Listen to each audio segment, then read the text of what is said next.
Hello, I'm Chris, and this is Type 2 Talk. I wanted to talk today about traveling with Type 2 diabetes. So I am traveling with one of my kids, and as I was recently diagnosed, this is my first air travel with Type 2 diabetes. So I did some research on what it entails, tried to choose an option that I felt would be easier on me. Still didn't quite work out like I thought, and thought, you know what, I should post this so that people sort of understand a little bit about what might happen. So if you are a type 2 diabetic and you are not on insulin and you're not wearing a CGM, everything's going to be pretty much the same that you had before. Take your glucometer and put it in your carry-on. You can put it in checked baggage, but you're going to want one with you in your carry-on just in case you need to check. And everything goes through just like normal. You can go through x-rays, unless your manufacturer says otherwise. But from what I can see, they all say it's okay, and you're good to go. Nothing's really different for you. If you are wearing a CGM, on the other hand, most manufacturers do seem to say that CGMs should not be x-rayed, which means it cannot be in your carry-on luggage through the x-ray machine. It means you have to pull it out, let the TSA officer know, I have a medical device here, it cannot be scanned by x-ray, and then they can choose to manually inspect it or not. No, they don't need to open the box. If it's still originally sealed by the manufacturer, that should be sufficient. You don't really need to worry about that. There are supervisors on hand. My agent called the supervisor over right away. The supervisor was like, yep, this is exactly how we do it. No big deal. Made it super easy on us, actually.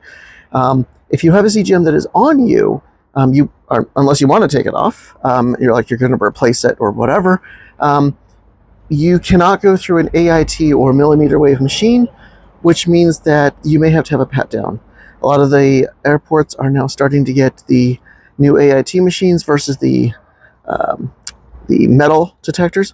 If they do still have metal detectors, yep, looks like you can still go through metal detectors just fine with a CGM on you. And then they may see your CGM. You are supposed to, per the TSA, you're supposed to declare, hey, I have a medical device attached to me. And then that's going to probably lead the agent, even when you do go through the metal detector, to swab it and just make sure that there's no traces of explosives on there.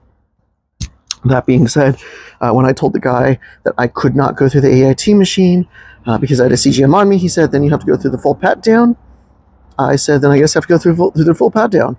And he said, okay, well, then you just wait there. I'll get one of the other agents over to give you the pat down. And I happened to get a very new agent, which actually worked out really well because he called the supervisor over. Supervisor said, yep, this happens several times a day, no big deal. Here's exactly how we handle it. So, other than that, my experience went really well. And as it is, the agent fully explained exactly what the pat down was going to be, what it was going to feel like. I said, yep, I'm good. I've actually gotten that before once. No problem. And now I understand this is what's going to happen every time I go through an airport. I'm going to let them know, hey, I've got a CGM on me.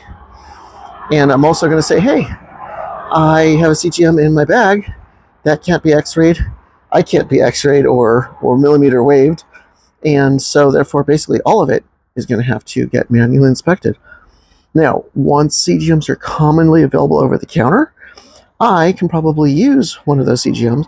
I could have chosen to take off my CGM, thrown it away, gone through security, gotten on the airplane, flew all the way out here, and then just visited a local drugstore and gotten a replacement CGM.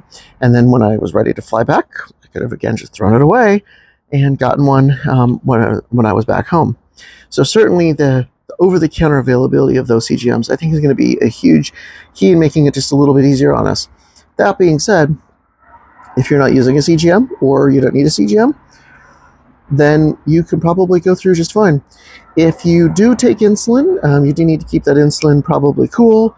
I'm afraid I don't really have a lot of information yet on what to do about insulin on the airlines. I know that you have to declare it to TSA. I know you're allowed to bring it with you. I don't know how to keep them cool or how to otherwise manage or maintain that because that's simply not something I've had to learn yet. It's not part of my experience, and I'm still new enough to this. I'm still learning myself. So, that's been my experience so far, and I was wondering, do you guys have any travel experiences? Have you just taken a CGM through the EIT? Manufacturers say not to, but some people reportedly online do. Kind of curious what people's experiences are, and what else you guys think about travel with type 2 diabetes. Have a great day.